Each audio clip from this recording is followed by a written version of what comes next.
சரண் Krishna YouTube சேனலுக்கு உங்களை அன்புடன் வரவேற்கின்றேன். குலதெய்வம் நம் வீட்டில் எப்படி பேசும் என்பதை பற்றி தான் இந்த வீடியோவில் தெளிவாக நம்ம பார்க்க போகிறோம். நம்ம சேனலில் உள்ள வீடியோவை ஃபஸ்ட் டைம் நீங்கள் பார்க்குறீங்க அப்படின்னா மறக்காமல் நம்ம சேனலை சப்ஸ்கிரைப் பண்ணி வச்சுக்கோங்க. நம்ம சேனலில் தொடர்ந்து குலதெய்வ பதிவுகள், ஆன்மீக தகவல்கள் வந்து கொண்டே இருக்கும். வாங்க வீடியோக்குள்ளே போகலாம். ஒவ்வொரு வீட்டிலையுமே குலதெய்வம், அந்த குலதெய்வத்தை வணங்குற குல மக்களுக்காக நான் இருக்கிறேன், உங்களுக்காக நான் இருப்பேன் அப்படிங்கிறத அறிவுறுத்துறதாக இருக்கட்டும், இல்லை ஒவ்வொரு முடிவுகள் நம்ம வாழ்க்கைக்கு தேவையான முக்கியமான முடிவுகள் நம்ம எடுக்கும்போது அது சரியான பாதையில் தான் செல்லுதா, அது ஏதேனும் நம்ம தவறு செஞ்சாலும் அதை உடனே வந்து திருத்துறதா இருக்கட்டும், எல்லாமே குலதெய்வம் முதன்மை தெய்வமாக வந்து நமக்கு கூடவே இருந்து ஒன்று ஒன்றா செய்வாங்க.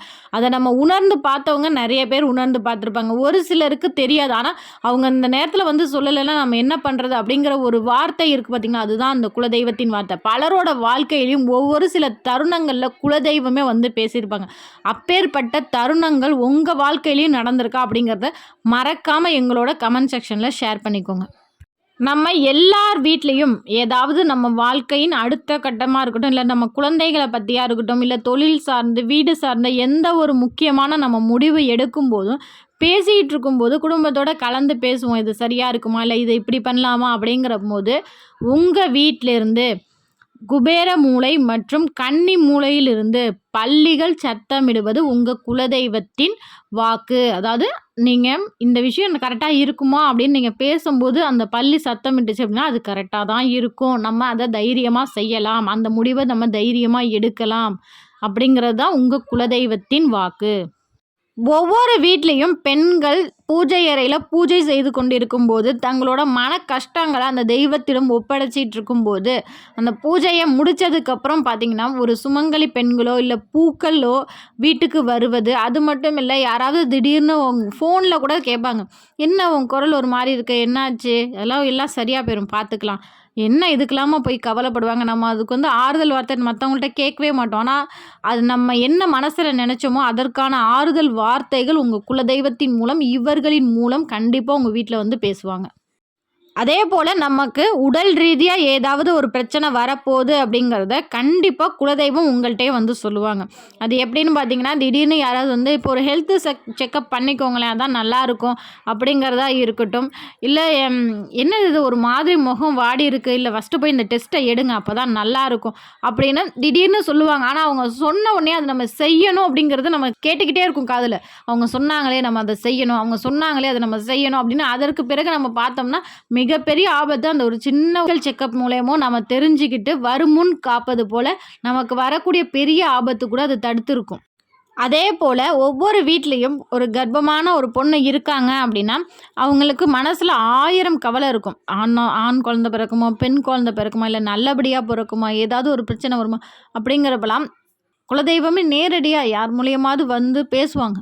எந்த குழந்தையா இருந்தா நல்லபடியாக பிறக்கும், நீ ஏன் கவலைப்படுற, நல்லபடியாக பிறக்கும், அந்த வார்த்தை தைரியமான வார்த்தை கொடுத்துக்கிட்டே இருப்பாங்க.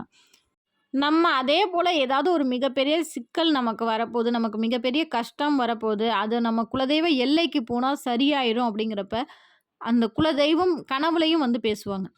குலதெய்வ கோவில் கனவுல வர்றது, குலதெய்வம் வந்து வான்னு கூப்பிடுறது, இல்லை குலதெய்வ கோவிலுக்கு போனால் நல்லா இருக்கும்னு வீட்டில் மற்றவங்க மூலியமாக அவங்க பேசுகிறது.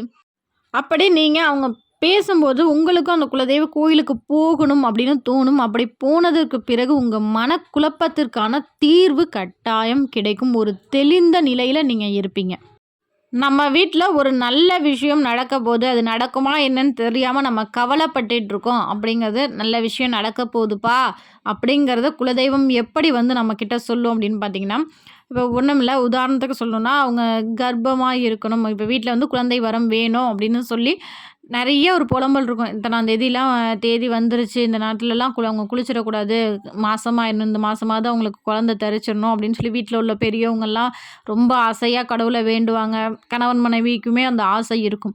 அதை எப்படி வந்து குலதெய்வம் வந்து சொல்லுவாங்கன்னு பார்த்திங்கன்னா, இன்னும் அதெல்லாம் நல்லதுதான்ப்பா நடக்கும், எல்லாம் சரியாயிரும், அவள் முகத்தை பாரு நல்லா இருக்குது, அதெல்லாம் இந்த மாதம் நல்ல செய்தி தான் வரும் பாரேன் அப்படின்னு அவங்க சொல்லிட்டு போவாங்க. அதுக்கேற்ற மாதிரி உடனே அவங்களுக்கு நல்ல செய்தியும் வரும். இதுதான் குலதெய்வத்தின் வாக்கு.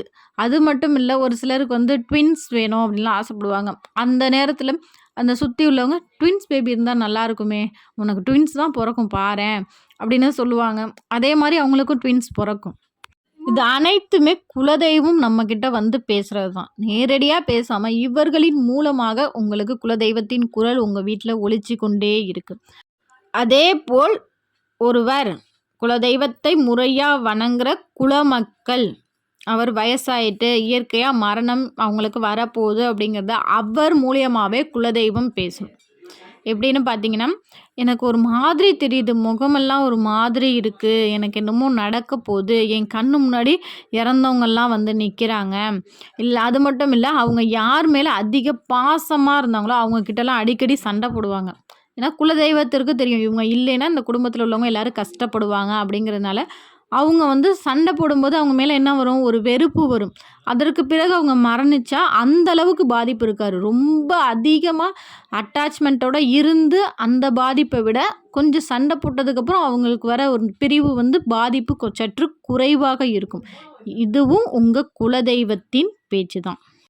ஒவ்வொரு தருணங்கள்லையுமே இது போல் பல விஷயங்கள் நம்ம குலதெய்வம் நம்மக்கிட்ட பேசிக்கிட்டு தான் இருக்கு. ஒரு சில விஷயங்கள்லாம் பார்த்திங்கன்னா, நம்ம குழந்தைங்களுக்கோ இல்லை திருமணம் வரமெல்லாம் பார்த்துட்டு இருக்கும்போது அது சரியான வரம் இல்லை அப்படிங்கிறதையும் குலதெய்வம் வந்து சொல்லும்.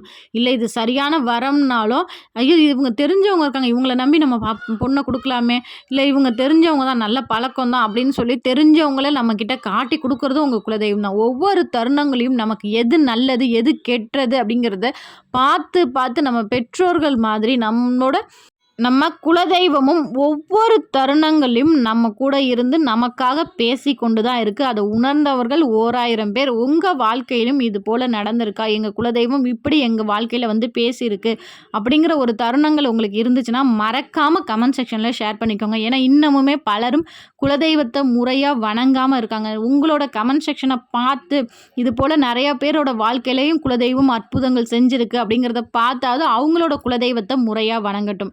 இந்த வீடியோ உங்களுக்கு பயனுள்ளதாக இருக்கும் என்ற நம்பிக்கையில் மற்றொரு வீடியோவில் சந்திக்கிறேன். இந்த வீடியோ உங்களுக்கு பிடிச்சிருந்தா லைக் பண்ணுங்கள், ஷேர் பண்ணுங்கள், மறக்காமல் சப்ஸ்கிரைப் பண்ணுங்கள். சரண் கிருஷ்ணா யூடியூப் சேனல். நன்றி, வணக்கம்.